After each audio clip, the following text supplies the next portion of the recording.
Not 175 నినాదంతో దూసుకుపోతున్న YSR Congress party గత ఎన్నికలకు మించి మెజారిటీలు సాధించడంపై ప్రత్యేక దృష్టి సారించింది. గత ఎన్నికల్లో 10,000 లోపు ఓట్ల ఆధిక్యంతో గెలిచిన నియోజకవర్గాల్లో ఈసారి దానికి రెట్టింపు మెజారిటీ సాధించాలన్న లక్ష్యాలను నిర్దేశించుకుంది.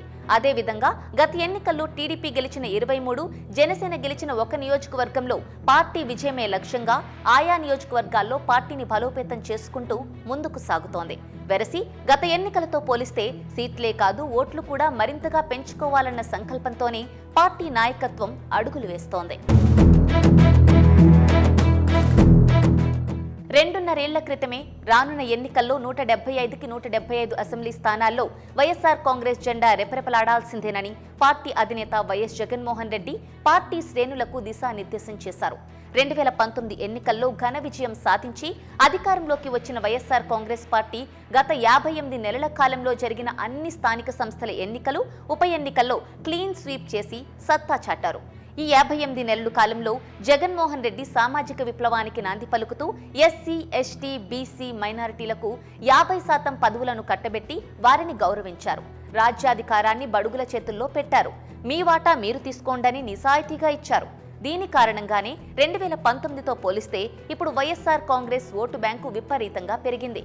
క్షేత్రస్థాయిలోని ఈ మార్పును గమనించారు కాబట్టే జగన్మోహన్ రెడ్డి వై నాట్ 175 నినాదాన్ని ఇచ్చారు. ఈ లక్ష్యాన్ని ఛేదించే క్రమంలో భాగంగా 2019 ఎన్నికల్లో పార్టీ అభ్యర్థులు గెలిచినా 10,000 లోపు మెజారిటీ మాత్రమే వచ్చిన నియోజకవర్గాలపై స్పెషల్ ఫోకస్ పెట్టారు. ప్రభుత్వం అమలు చేస్తోన్న విధానాలు నచ్చి టీడీపీ, జనసేనల నుంచి పెద్ద సంఖ్యలో నేతలు, కార్యకర్తలు వైఎస్ఆర్ కాంగ్రెస్ లో చేరారు.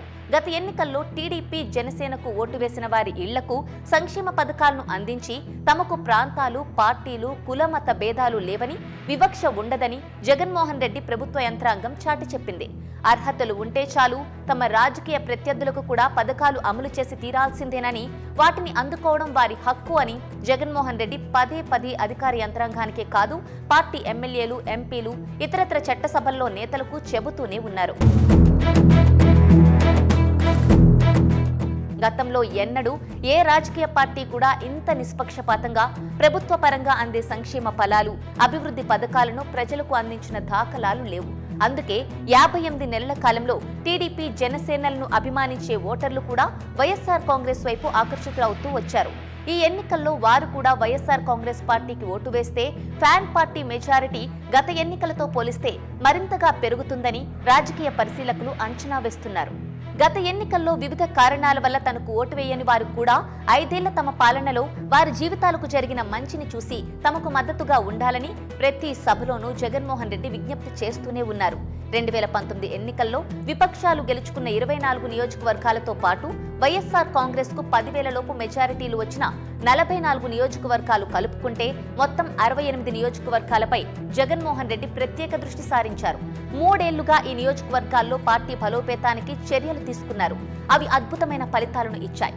ఎన్నికల నగారం మోగిన తర్వాత ఇతర పార్టీల నుండి కీలక నేతలు వైఎస్ఆర్ కాంగ్రెస్ లోకి వచ్చి చేరడంతో విపక్ష కూటమి నానాటికి బలహీనపడుతోంటే వైఎస్ఆర్ కాంగ్రెస్ రోజురోజుకు బలపడుతూ అజేయ శక్తిగా ఎదిగింది. రేపటి ఎన్నికల్లో ఇదే వై నాట్ 175 నినాదాన్ని నిజం చేస్తుందని పార్టీ వ్యూహకర్తలు ధీమా వ్యక్తం చేస్తున్నారు.